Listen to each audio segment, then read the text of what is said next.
So here we are. Yay! With episode 4 of our Safety and Ascension podcast. Oh my goodness, 4 episodes already. Today we're going to talk about the truth about time. We're going to talk about the mysticism of time, like the illusions of time, and we're going to talk about all the kind of like defining time, defining timelines, divine timing. Today we're going to talk about slowing down and speeding up time. So these are the topics that we're going to really touch on. And beautifully, I put a little post on my Facebook page saying I'm going live to talk about time with Marina, and forgot to put what time it was. So that was how brilliant that was. So if you are new to us, say hello. Let us know where you're watching us from. If you're watching the replay, type #replay. Please do come over and subscribe to our YouTube channel, where all our previous podcast episodes are there, all previous 3 of them. But we are going to be talking into some really juicy topics, and really this is an opportunity for Marina and I to have some inspiring conversation to support really collective ascension and next level evolution. That's what we're here for. That's what we're here to do, to really push things along. So yes, here we go. So if anyone's watching, say hello. Amazing. So time is a bit of a big topic. It is, isn't it? So what I love about live sessions, because for those that I'm just wondering if I can hear myself. For those that are not aware, me and Natasha get together before just to discuss what we're actually going to talk about, and we channel through so much stuff, and we have so many insights and ahas. And on our last episode, when we talked about karma, we had big downloads around certain like groups of people coming together, and kind of like what karma is being put out when we are coming together to kind of chant or pray, and we are like under the kind of like perhaps negative influences of certain teachings within these religions.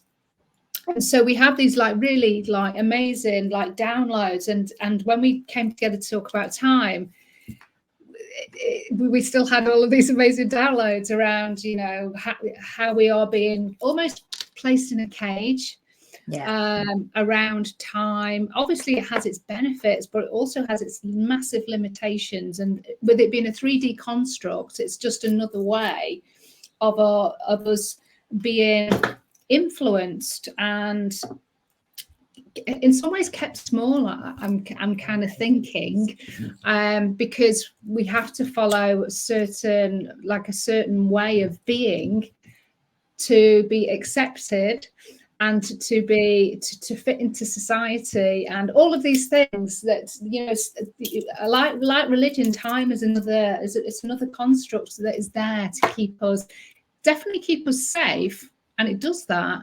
But also it's a big limiter as well. And we're going to cover quite a few topics here, how we personally can limit ourselves and punish ourselves through the concept of time. And it's only when we open this up that we get you thinking to maybe just change your perspective, your relationship with time, and see if it changes anything in your experience and opens up opportunity, opens up abundance, opens up new perspectives. You just don't know how that is going to actually transform your life, and you maybe just didn't realize that time was the thing that was holding you back. Yeah. Oh my goodness, it's so true, isn't it? And it's like we're going to talk about stretching and kind of speeding up and slowing down time. But I really do find that, you know, there are times where I feel completely constrained by time, completely like a slave to time. Like, oh my gosh, I haven't got enough time. I haven't got enough of this. I can't, you know, I haven't got time to do this. When am I going to have time to do this? And all of these things that we repeat on loop. And then there are other times where I fall into this beautiful slipstream of like, oh, wow, how did I get all of that done? in such a short space of time. How did I do that? And this really has opened up for me this illusion about time, about what is time? How are we defining time? And as Marina said, you know, like if we can shift, if we can support you to have a perspective change and a shift around time and how you use time and how you perceive time to create something different for yourself, as you said, like open up abundance. It will be so interesting to hear what changes for you as time goes by. We use it around everything. You know, it really is like that. We know that there really is no time and space. Like we know that everything happens simultaneously, instantaneously. They've done that where they've split the atom and like moved things. There's no distance, and something like an atom on one side of the planet will respond exactly and immediately to the same rate that the other atom. Get my words out. The other atom responds as well. And so time and distance, like space and distance, don't matter either. And everything happens instantaneously. It's like a bit like when the phone rings and you're like, oh, I just thought about you. And they were like, well, I was just thinking about you. It's chicken and egg. Which happens first? Which bit happens first? It happens instantaneously. And that is the beauty of it, that when we can really start to wrap our heads around that a little bit, then everything can really truly change.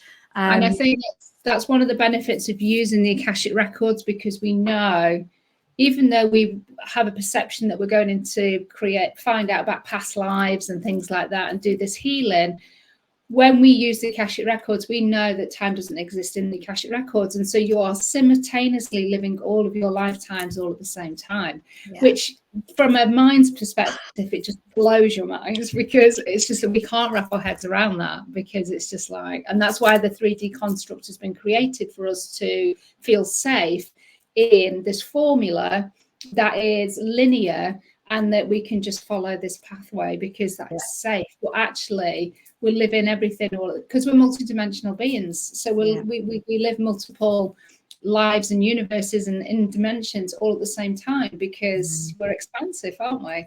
Yeah. But, it is so fascinating. And if like things come up for you while you're watching this, and even if you're watching the replay, please do ask questions, like, because this is where Marina and I really love to play in the field. It's like when questions are asked, we can really download and receive more information and more wisdom and more guidance around these topics that come up, and sharing your own experiences around time, because for all of us, we experience these things differently, but it really has been a way of control. I mean, it's like it really has been about giving away our power. How much power do you give away to time? Yeah. Like how powerless does the constraint of putting time around everything make you?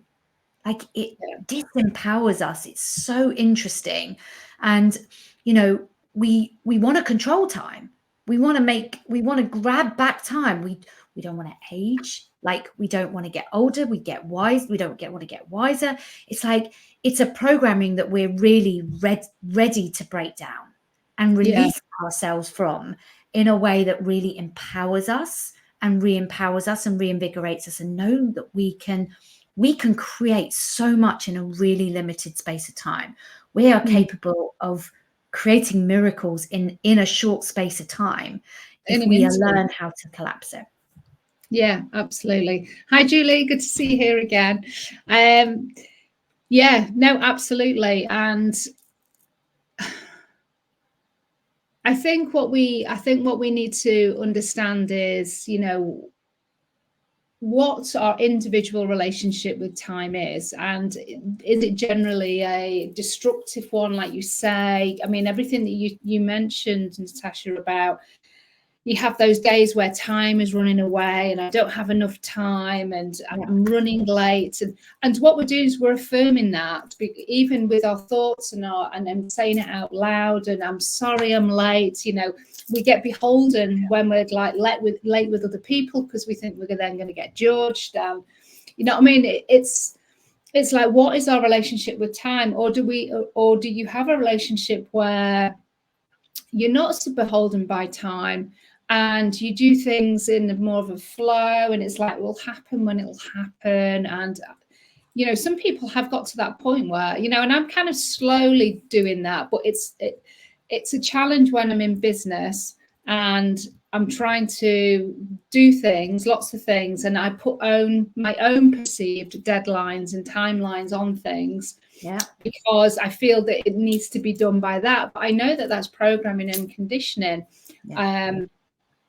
But you feel in a way that you have a sense of duty to do things in a certain way because that's how it's always been done.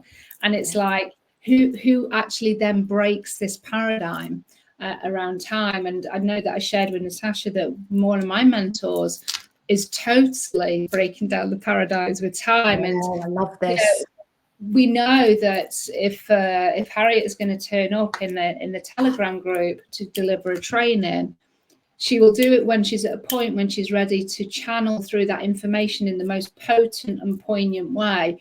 And up until that point, we just know that it will land when it needs to land, and we've accepted that. And that's just, she's had to break down a lot of her own limiting beliefs around that and judgment and stuff like that. And now we're kind of like, yeah, well, this is how Harriet works. But essentially, it's really, it would be good for us to all work in a way like that, because she isn't allowing time to confine and constrict when she has to show up and not then show up fully in herself and authentic truth.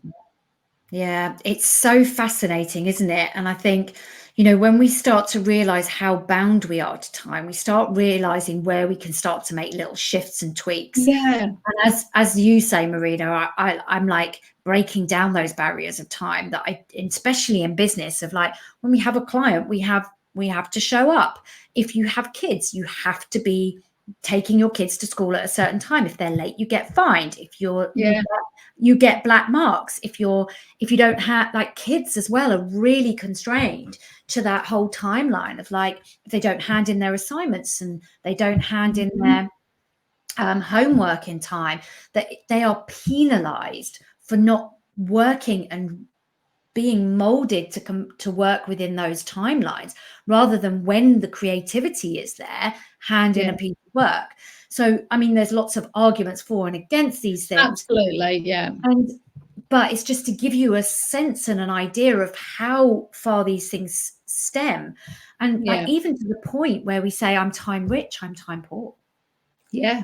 Yeah. I mean, we've got so many proverbs around time that we're just enforcing and reinforcing and recoding our subconscious with this programming around time. But it's everywhere. And it's only when we start to highlight it that you actually noticed, you know, how time programmed we are. It's ridiculous. But also, it's interesting that time, we've talked about time speeding up, and just generally it feels like, you know, time, the days are slipping away, the years, the months, you know, where is time going? And a part of this is because of our age, and time does speed up, I think, as we get older. But I think it's almost been, I don't know if it's been scientifically proven that time is actually speeding up, but also there is the manipulation of time by powers that be, because we all use digital clocks now. There's we don't tend to have a lot of analog clocks and watches. It's all digital, where it can be manipulated. So I have heard, whether there be conspiracy theories or not, that time is being manipulated, and it is being sped up purposely. I'm not sure why it's been sped up, but it's been sped up. Maybe as well to buy into this illusion that that time is running out. Even that is a thing. There's no time to waste. The clock is ticking. These are all fear-based things. The clock is ticking. But why is that oh my gosh, the clock is ticking? There's oh my gosh, we're wasting time. Like, it's all fear-based mantras that we are saying over and over again. Now, we can say the same thing, and if the intention is different, then it has a very different meaning and vibration and frequency that we're putting out. So we could say, oh, there's no time to waste. We've got some exciting things to do. Oh my goodness, let's get going, to motivate and encourage you to do things that are really heart-led, soul-led, soul-aligned. But we're usually running at that from a place of lack, a place of fear, and a place of like necessity. Yeah, necessity. As I've said that to myself, the clock is ticking. I'm nearly 59. Yes. Yeah. But why are we fearing death? Like, it's like, what is the clock ticking towards? Well, this is the fear of death as well. And if you're spiritual and we believe this, and, you know, yes, again, we know, but we don't know. You know, what is next? But we believe that this is just a transitional phase. Our bodies will just pass away and regenerate into something else. We'll go back to matter in the earth, and we'll be regenerated into something else and something new and something different. And our soul continues to live eternally. So really, I've really reframed this idea of getting older as a way of really expressing myself more, allowing myself. The older I get, the wiser I get, the more information I have access to, the more presence I have, visibility, certainty, understanding, trust, all these beautiful things that I can really use to support my growth, support my expansion, so that I can continue doing what I love, which is this kind of conversations, these kind of works. And you know, this is like what we're playing in. Like, how can we stretch ourselves to understanding things differently, and just asking ourselves the question, is this actually the way we want to live our lives, or do we want to do something different? Yeah.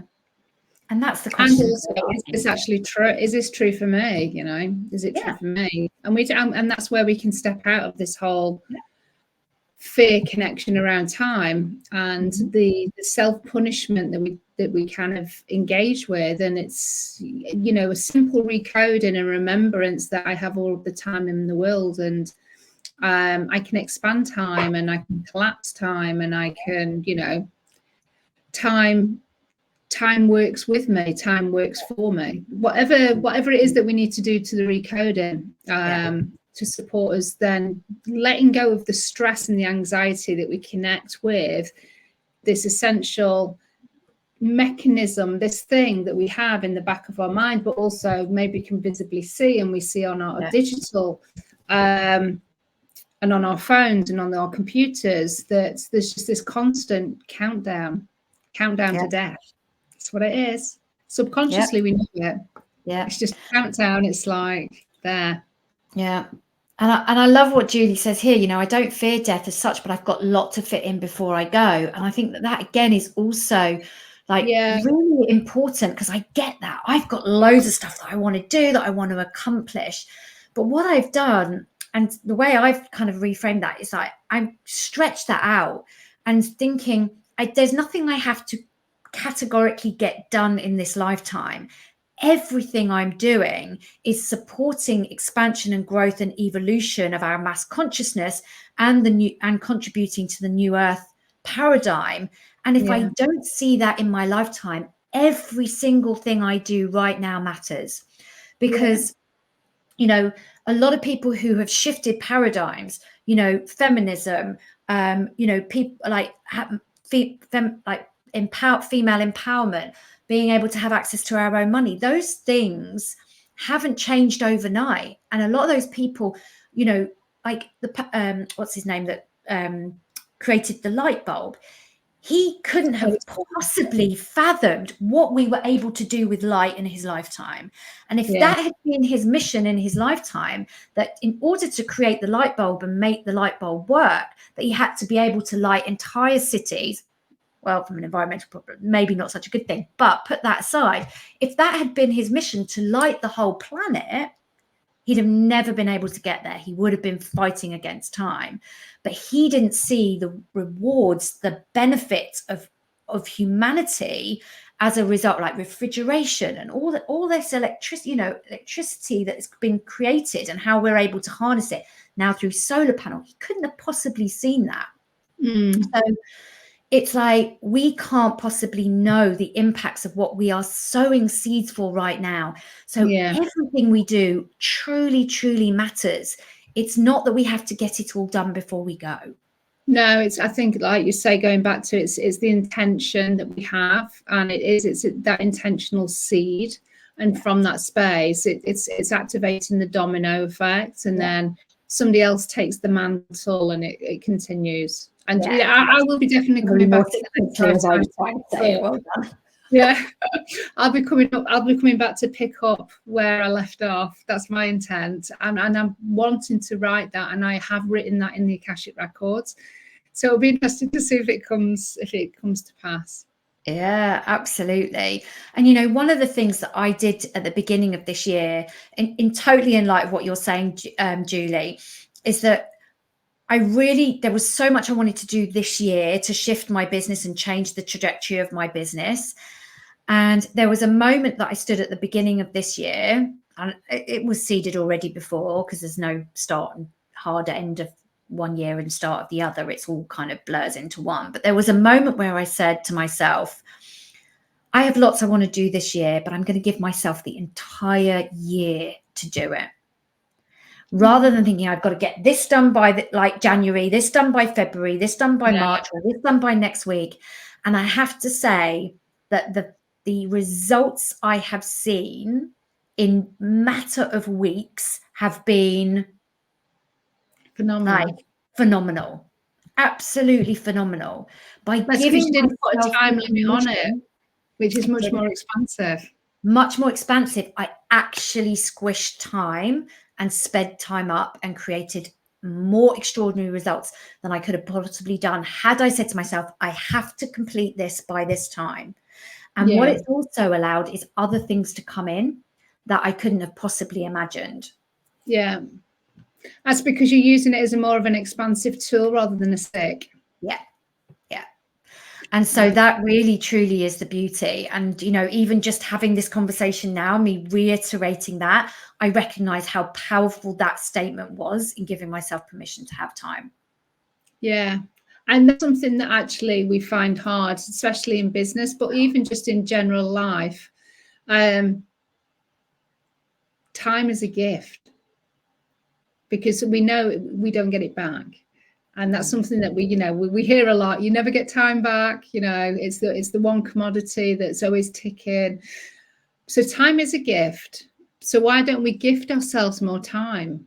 You know, what's the why? Why do we restrict our own connection with time as well? You know, for pleasure and for play and for doing the things outside of everything that we do. Why don't we give ourselves more time? It feels very precious, doesn't it? Time is precious. So it's like this gem. It's this really expensive thing. So it's like, well, I can't give myself time because maybe I'm not worthy of it. I haven't done enough, you know.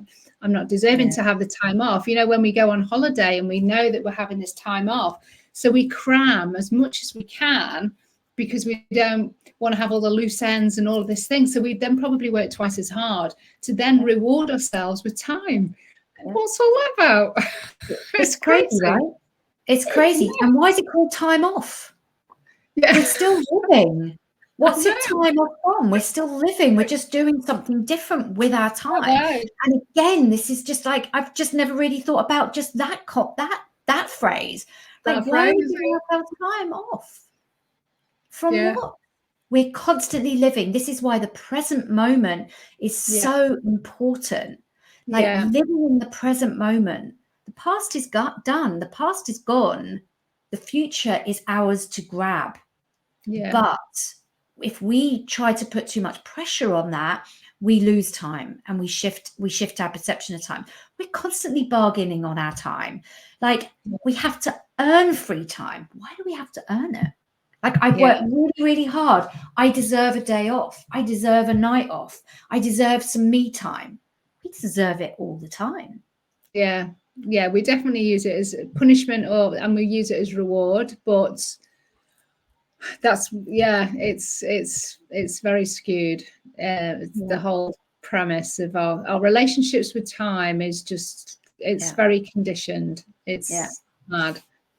And we are going to kind of you do struggle to live in the present sometimes, to be in the moment. And that's because we're not taught to be in the present moment. We're taught to either be worrying about the past or worrying about the future. So we'll do past life, kind of past tripping, or we'll do future tripping. And that's a form of control as well, and limitation that we place on ourselves. And it really does depend, I think, on how we manage our negative narratives, our fears, what our family environment has been. Because if we have experienced, parents that worry a lot, whether they're worrying about the past, whether they're worrying about the future, whether they're worrying about this, worrying about that, then that can kind of obviously brush off onto us, and then we kind of take on that worry cycle. And it's about worrying about future or past, and it's another way of not keeping us in the present, which is where our strength is. It's where our gifts are. It's where our power is, in the present. But we are taught to either go forward or backwards. Yeah, that is so true. That makes the whole of me like tingle with truth. Like it really is. It's like we are so conditioned not to live in the present moment. But I know, like, I trained in mindfulness, and it's something that I've really been about, being in the present moment, and it really has completely shifted my whole experience, like regulated my nervous system, allowed me to slow down, allowed me to worry less, because I can't control what's in the future and I can't control what's already happened, but I can control my response and my reaction to what is right in front of me. And I can always choose what I decide, and or how I decide to navigate it. I can always choose that. And so presence is hugely empowering in the moment. And like, this is like, this is about really redefining time for ourselves, really redefining what is important. And what's important is what's right here, right now, and the choices we're making to help and support us to navigate a direction of where we're choosing to go. And at any point, we can decide to choose to go in a different direction. We can choose differently. If we get further down the road and we're like, maybe this isn't quite so aligned, but I've learned a lot about, okay, now I choose differently. And at each point, we get to choose. And when we're in the present moment, we are hugely, hugely powerful. We truly are. We get to really live in harmony with time. Yeah, I was going to say, we're probably in the present moment. Our relationship with time is probably in its most harmonious, because probably time doesn't exist in that particular moment. We're not being defined by it. We're not being ruled by it. And we're in the most presence with ourselves and with our environment, and maybe with people. So we're really in our power in that moment, I think. And in each of those moments, we're really in our power, and time just falls away. It's not there. Yeah. And I think also that really like helps us to feel safe. Like, this whole podcast series is about safety and ascension. And ascension is happening right here, right now. It's not somewhere we need to go to. And so when we're in the present moment, we actually feel safe, because we can navigate it. We take back control. The surroundings might not feel safe, but how we choose to navigate it helps to ground us and choose things that will help us and support us to be more safe. That depends on, what it is. It might be fight. It might be to flee. It might be to run away. But those are choices that we make in the moment. And so when we really remind ourselves that we're safe, this is where the Akashic records can also really help us, because I love that you've already written that into your Akashic record, Marina. Tell us a little bit more about that. Well, for me, it's just setting that intention that if I don't achieve everything that, and I haven't got any perceived ideas about what it is that I actually want to achieve in this lifetime, because I'm not particularly good at doing these whole big visions and 6 years down the line. I am very much a kind of like, I'll be lucky if I get 3 months in terms of this is what I'm doing. I'm very much kind of in the journey. and I'm just responding and reacting and creating as I go along. And that's how I tend to roll. So I don't know what I can get done in this particular lifetime, but if there's anything that's outstanding, or if I can continue to layer on what I've already worked on and come back, then yeah, I'm kind of like, I'm up for that, and that's what I want to do. Yeah. I mean, my soul might have other ideas, but who knows? Yeah. Snail. Yeah, but that's the power also of intention, of creating an intention that we choose something, and then again we get to change our minds. This is the beauty. Like often we go, I think with goals, with visions, with the 6-year plan, it's like, I must not change my mind. I have to go at this dogmatically, otherwise I've failed. And so when we really truly allow ourselves to be in that present moment and go, this goal, this idea, this vision I had, oh my gosh, it's so much more, or it's so different now because I've understood and I've learned things about going in this direction, but actually where I truly want to go is over here.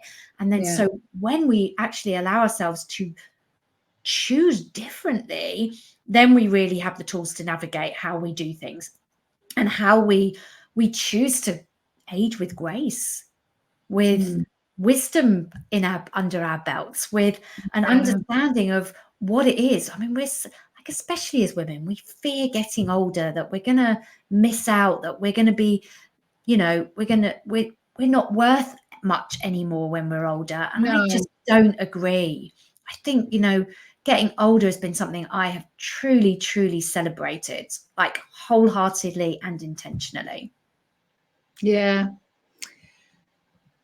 I've again remained neutral about getting older. I've just kind of, because I don't feel older, my body would tell me slightly differently, but mentally and emotionally I'm more mature and kind of aware, and obviously I've got more wisdom because I've done more things and more experience, but it's kind of soul level and my heart level, I'm still like a young nipper, as it were. So the aging thing, I don't really kind of focus on it. I can see that obviously things are changing and I've got more like lines and stuff, but I see beyond that. It's more about I'm here to support, I'm here to helps the ascension process, I'm here to help the collective, and that's way more important.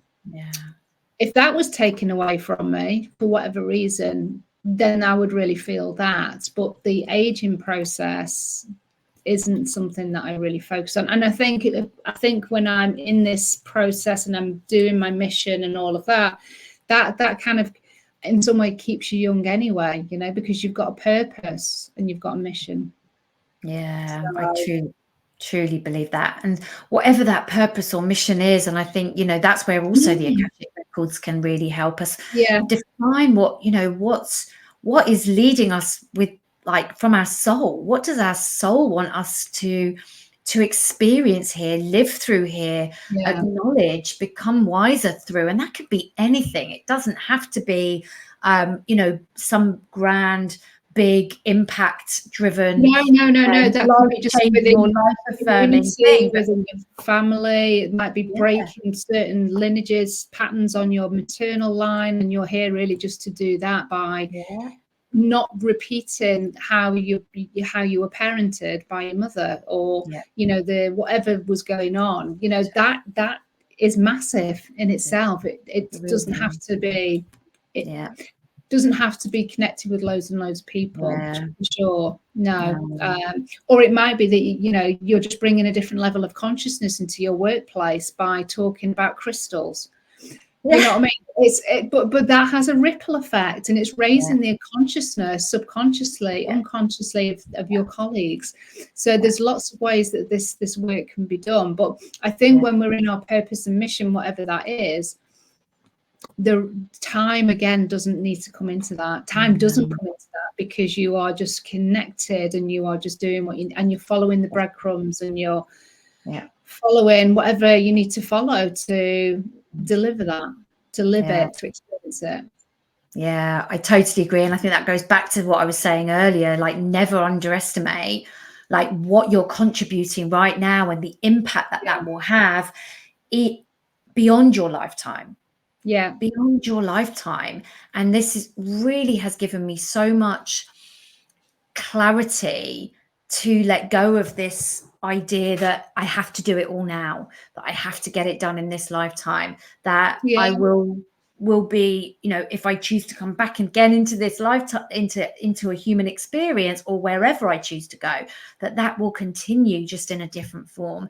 And we have time. We really truly have time.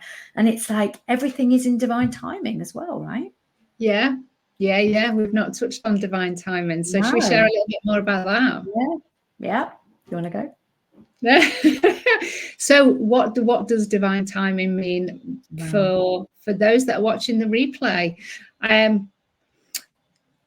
Well, divine timing for me is just when everything has lined up and it's like that synchronicity. It's like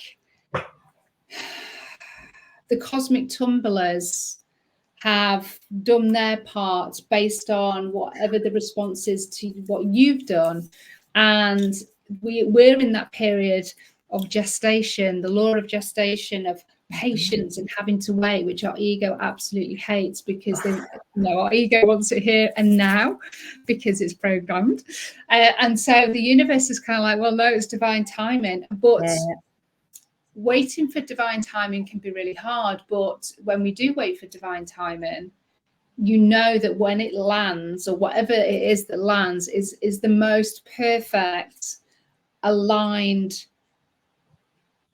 thing, sequence, circumstance, whatever it might be, that could have possibly landed, because we've given it the time and space, that law of gestation, to for whatever needed to happen for it to happen in that moment.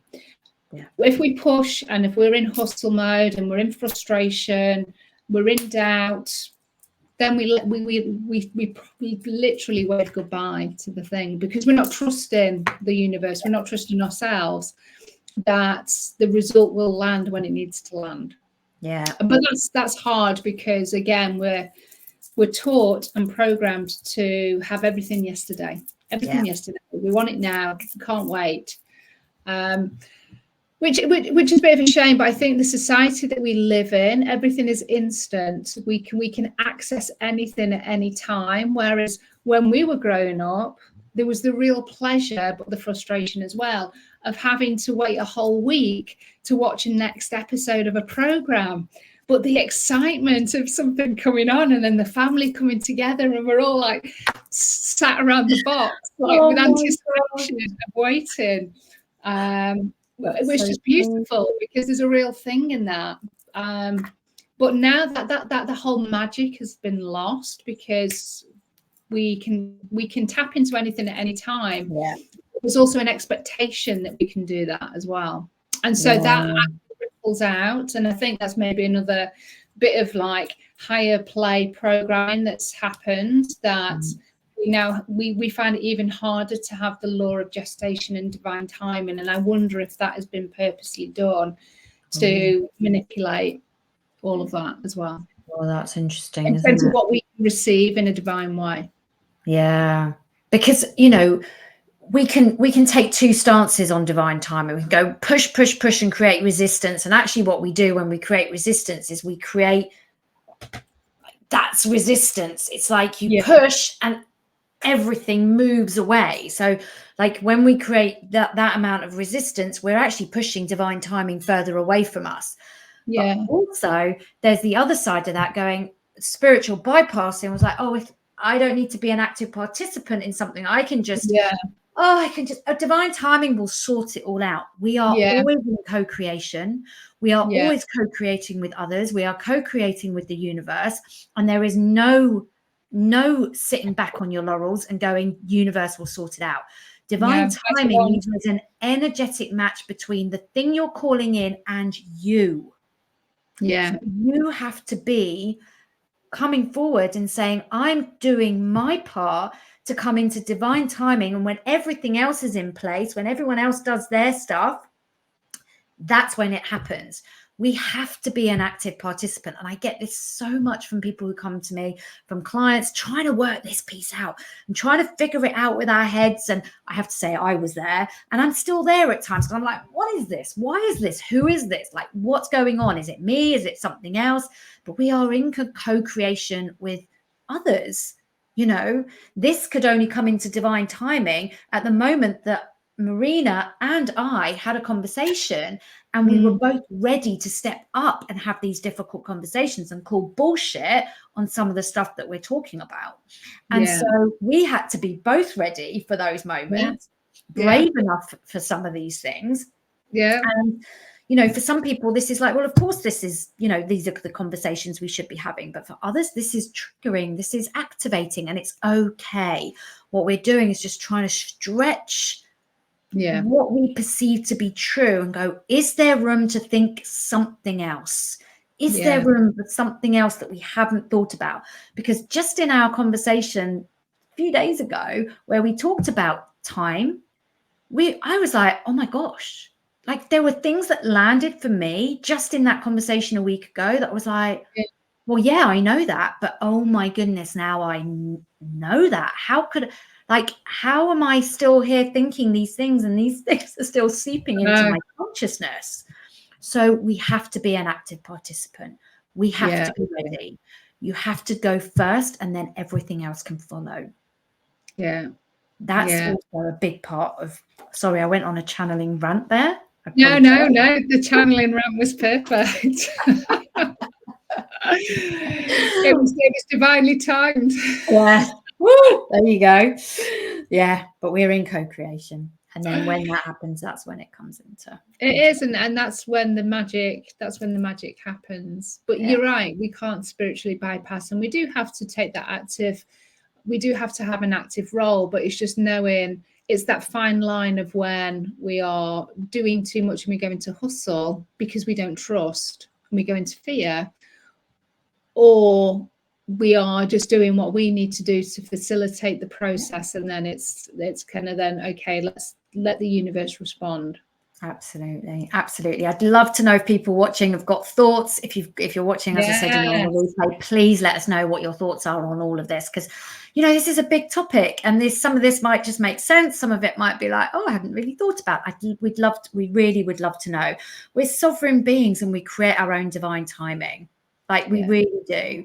And, you know, then the magic is ours. We have to be open to receiving it. That's another part of the resistance, that we can say we want something and it'll happen in divine timing. Yes, it will. And we could be going first and like doing all the action. But at the point the time is divinely created, we have to be at that point, and we have to be open arms. We are receiving it. It's here. Oh my goodness. Let me grab it. Let me receive it. Otherwise, we miss the boat. Yeah. And what can happen in that process, what I'm getting through there, is that it turns up in a way that we haven't expected. Oh my God, how often does that happen? In the way that we wanted. And it's like, oh, I don't want that. That's not what I asked for. And so that's when the divinely timed opportunity that could have probably way better than what we anticipated, but because we put a limitation on how it needed to look and be, we don't accept it. And that's what then we push it away. So, and there's probably loads of times that we've done that, not even aware that we've done that, but that's what's actually happening. Yeah. And it's a bit like saying we want it all. Like, do we want it all, or do we just want if we want it all, we have to have all the problems as well as all the abundance, because it's a lot of clarity. Yeah, absolutely. But so when we say we want it all, be really aware that you want to be, if you want it all, you have to accept what's coming up, to the challenges that are coming up, to allow you to grow and expand through it. But I think that, you know, it's really, really important. Like, as Marina was saying, maybe this is somewhere where we kind of like wind down a bit, but it's like, you know, you said about time being manipulated. If we can manipulate time, we can manipulate time to slow it down. We get to control how we perceive time. This is also in your control. Like, how do you want to experience time? What does that feel like? What does it look like? How do you want to navigate things? If you fill time consistently, time will always feel full. Like there's too much in it. And there's never enough. There's never enough, right? So we live out these paradigms so beautifully. We're so good at it. Yeah, we are. We're genius. We're like absolutely perfected the art of it. So how do you want to manipulate time so that it works for you? Because we're all unique and different, and we are all able to create that timeline that works for us. Yeah. Right? So how do you want to manipulate time to be able to be in flow, to be able to maneuver things, to navigate things, to go, oh, this is coming into my experience. What do I choose to be in this moment? How do I choose to navigate it? What do I need to choose differently? Who do I need to be in this moment? And you get to create your own beautiful relationship. We have in relationship to everything, but your relationship to time. Is it a constant battle, or is it a beautiful harmonic flow? Yeah. And it's funny because I've really started to take on this. I've seen it a few times now where people, and I'm starting to absorb it, which is great because I think it will help with my relationship with time. But I've started to see where people are putting out on social media that they're basically slowing down, taking time off, slowing down to speed up, to collapse time. And I'm starting to see that more and more, and it's starting to slowly sink in, actually. That almost gives me a permission slip. I can actually slow down because actually what I'm going to do is I'm going to speed up. Something is going to collapse in a good way. Yeah. Where something drops in. Because, you know, we can't hustle, we can't push, we can't be doing the working and the doing all the time, which I know personally that I can be very much in that. And I'm not giving the space, not giving the pauses for creativity, for the universe to respond. I'm not allowing that space in there. So I am hindering my own path, my own progress, because I'm not slowing down to speed up. And I think it's just a perfect analogy to start to play with and just actually, you know, be curious about that and actually almost do a bit of an experiment where I actually analyze that. Play. My ego needs the proof that actually this is the way to actually work with time, is to slow down to speed up. Yeah. So I'm definitely going to play with that. And what also came to me when you were speaking before, another punishment kind of that we probably use around the body and the aging is the word body clock. Our body clock, again, is that time when it's like our body clock is slowing down, or whatever it is that we use to indicate that we're getting old and that we're, you know, wherever. But we use the word clock, and it's like, oh my God. Yeah, that's so true, isn't it? And so just start to notice and witness where these little things are coming in, and like your language. Our language is such language. It's such a shines a light on what we really truly think, and that's what I love in my client sessions. It's like, oh, did you hear that? And like people, and when it's reflected back to me by my own coaches and mentors, it's like, did I really say that? Did I really what? Like, is that really what I said? Because that's not what I think or what I believe, but it's still programmed. So even the things that we still we think we've moved through, we think we've moved through, actually is still programmed within. And language is the key to unlocking what we're still programmed towards. And that is a really, really interesting thing to observe of like what we're truly coded for.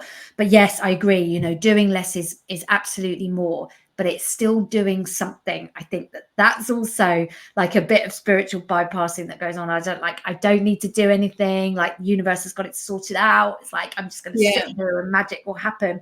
But doing less has still got momentum. Absolutely. And so every time I kind of like take my foot off the gas a little bit, but there's still movement, I'm amazed at what comes in. It really does come from this analogy of like, we are crammed full. We're busy, busy, busy, busy, busy. We've got so much on our plates. We've got so much going on. Every second is full. It's like, oh, the phone's like this. Oh, I've got to do this. Oh, I've got to speak to that. I've got to reply to that. I've got to do this. I've got to do that. I've got to book this. I've got to do. And so every moment is full to its capacity, right? There is no space left for anything else to come in. No space for anything else to arrive, to be received, for divine timing to, it's like there, it's waiting, it's going, like, give me an inroad, like, give me a gap. Like, so when we slow down a bit, what we're actually doing is decluttering some of our energetic debris. And we're actually going, oh, okay, right, that bit that I've been thinking was so bloody important, I'm just going to drop it down there. That other thing thought I needed to do, I'm just going to leave it there. The other thing that is over there, oh, hello, space. Divine timing goes, oh, hello, space. Like, let me just come in, and you're like, how on earth did that happen? I wasn't doing anything. That's energetically how it works. And it is hilarious, because I do laugh, because I'm like, well, yeah, of course. And I'm sitting there going, I don't know what's going on. And then I just lean back and I just go, you know what, just going to let that go. And then what I found time and time again, the things I was worrying about that I needed to do, I was like, well, what? I can't even remember what that thing was I had to do. Yeah. Like, it just falls off the radar. It becomes irrelevant, because this new thing that's come in has meant that's not important. Actually, this, and our focus and our attention moves, and then something else comes in. So it's like, just having a bit of a joke there, but so like literally that's how it works. And I, like, when it happens, I'm like, I have a little giggle to myself, because I'm like, oh yeah. But we you know, we forget all of the time, because it's the conditioning. But I think what you find is the more conscious and more awareness that, like you say, to our words and our connection and relationships with time, and allowing these pauses and spaces, just the more awareness and the more soulful self-awareness that we can have, and the consciousness around it, that's where we just make those shifts. It's just kind of remembering, oh, hang on a minute, no, I wasn't going to do that, or I've just said that, I'm going to readdress that, or I'm going to neutralize that, or I'm going to just stop for a minute and just pause and be in the moment, be in the present, just connecting with my records or connecting with my breath. And I'm going to come back to the present, come back to the body. And then that's all we need, you know. But it's the remembrance. That's what gets faster. As we come out of the condition and we start to recode, we just remember faster to realign, to come back to realignment. So that's what's happening. That's how we're kind of handling and moving through this. Yeah, I totally agree. The more soulful self-awareness moments we create, the quicker we get at it. So I always kind of say, it's like, it is creating that gap again. It's like, if we have a moment where we're like, oh gosh, busy, just like, oh, stop. If that's for a millisecond, you've created a milliseconds of soulful self-awareness. And then the next time it happens, you create it, and it's 2 milliseconds. And you start to create more space every single time you create those soulful self-awareness moments. And then that's how it speeds up. So, and I love the way you say, you know, your little, I'm using your little terminology there about soulful self-awareness. But we seriously are unstoppable. We can create so much when we slow down and we're in flow, and we have created momentum, and we are unlimited. We're unstoppable. And that is the beauty of how we can shift our perception around time. We have plenty of time. There is no time is running out. It's an abundance. It's infinite. It is.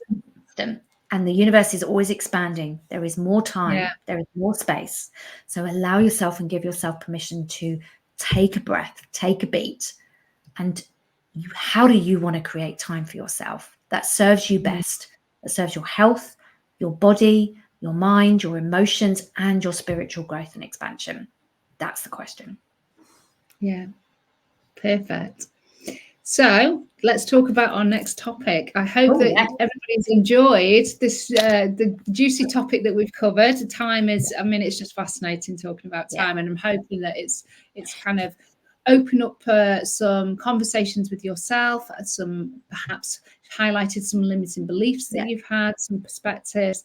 Anything that you want to ask, please do tag us in the comments. But the next topic that we're going to cover is light language, galactic realms, and we're going to talk about the moon as well. So we've got some juicy things in there that, again, controversial that we're going to bring up. And the next one is on Friday, the 19th of April at 1 p.m. So UK please do, if you put that in your calendar, put it in your schedule. We're going to be going live on the 19th of April at 1 p.m. to talk about light language, galactic realms, and the moons. Yes, and just to reiterate, that's UK time. UK time. So, yes. UK time. So we're all times are in UK, and so I can't believe we've talked about that for an hour. I always think, my goodness, an hour seems like a long time, but I love these conversations as always. Marina, really powerful. Absolutely. Thank you for like co-creating this space for us to have them, and I really hope you've enjoyed them. If you are few sentences so expansive, or you can catch the replay. Azra, lovely to see you here. And if you've got questions, thoughts about time that you want to share, your experiences around time that even stretch what we've been talking about, please share it, because we love to hear it. And please also go ahead and join our YouTube channel, subscribe to our YouTube channel, Safety and Ascension, over there, where we will put all the replays, and you can catch up on previous episodes over there as well. And if you've loved it, please share it out with your friends, share it out with people that you would think would benefit from these conversations. We would love you to share it out. This is how we can really spread the word, and we can really shift paradigms even further. So we really thank you for watching. Thank you for sharing, and we'll see you again in April. Yay. See you later. Bye for now. Bye.